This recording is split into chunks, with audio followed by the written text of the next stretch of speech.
Growing up for me was tough. My mother was an alcoholic. She had her own issues. I didn't realize it at the time. My first memories were in the foster care system. I went to foster care when I was 2. My mother was deemed an unfit parent, and my first memories were that of abuse. There was physical abuse, there was sexual abuse, and I couldn't understand like why my life was like it was. I would wake up in the morning and I didn't want to be found, so I would crawl underneath my bed. And I would, that would be my little refuge. And I thought it was so cool. I thought it was like a fort. And I would draw little fish on the baseboard. And for some reason that offered me comfort. And I didn't know it as a 2-year-old or a 3-year-old, but now growing up, I realized that was Jesus in my life, offering me, in a small way, some type of comfort. There were a lot of low points in my life, unfortunately. In the foster care system, I stayed there for 5 years, where me and my siblings suffered abuse. When my mother ultimately found out, she kidnapped us. We lived in an abandoned home for a while. I kept everything inside. I had older brothers, and never let anybody see you cry, be tough. My brother was a really physical person, and he would be a little bit abusive. My other brother was, sexually inappropriate. I felt inappropriate, and I just couldn't deal with it. I ended up in another foster home when I was about 15. My low point was that at 16 years of age, I committed a murder, and I ended up in prison. I ended up initially in the Department of Youth Service, and then ultimately in Walpole State Prison in the state prison system. I met Straight Ahead in Ministries in 1988. And I remember, Scott, you used to come in and play the guitar, and I was always like, wow, look at this guy. It kind of like, it was so different to me to see somebody that was upbeat and somebody that was, unashamed to be who he was, and your wife Hannah would come in and sing, and I was like, wow, look at these people, like this is crazy to me. And I remember when you said, have you invited Jesus into your life as your personal Lord and Savior? And I had said no, and you said, would you like to? And I had said yes, and that seed was planted, 1988.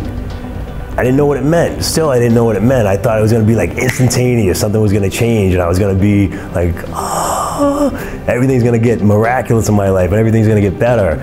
And I invited him in my life, and I started feeling better. And I'm like, you know what? I'm facing this really serious charge. I'm going to pray to God that everything works out, and I can stay in the Department of Youth Service, and I'll get out in a couple years, and my life will be totally turned around, and I'll be transformed. And that's God's plan. That's why Straight Ahead was put in my life, and that's what it's. I got to figure it out now. This is great.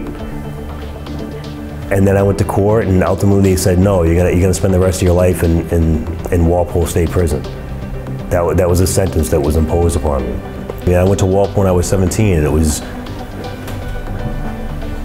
scared. I was scared for my life. But ultimately, I made my way through the system, and I went to lower security, and I had opportunities, and I started to figure, it took a lot of years, but at some point I said, you know what, again, I think I have God's plan figured out. He wants me to be in the prison system so I can help guys that are dying in prison. I'm going to die in prison one day. I had grown to be sure of that I'm going to die in the confines of MCI, wherever I was, Massachusetts Correctional Institute, wherever they chose to send me. And I said, there's people dying in the infirmary here, the prison hospital. And I think God has this plan for me to work with those people, to help them have a better life, to take them out, to get fresh air, to just care for them. And gratefully, like I said, every time that I think I figured God's plan out, he says, no, I have something better in store for you. But that's when the seed that was planted by Straight Ahead in 1988 started to blossom in my life. And even though I was doing a natural life sentence in prison, I started to become free. I felt free in my heart because I said, you know what? I'm going to be the best person I can be. I'm going to do the next right thing at every turn, and I'm going to be a human being. And then something happened in the judicial system where they said juvenile offenders are going to be offered a second chance to come out, to see parole, and if you've changed your life, we're going to allow you to get out of prison and be a human being in society. And 2 months ago, after serving 27 years, I was released back into society. I always think, like, today I want to live my life in a way that is that somebody else can get something from. And I'm always, when I first got out, I used to think, you know, I'm so grateful to have God in my life. I wish I had more time to pray.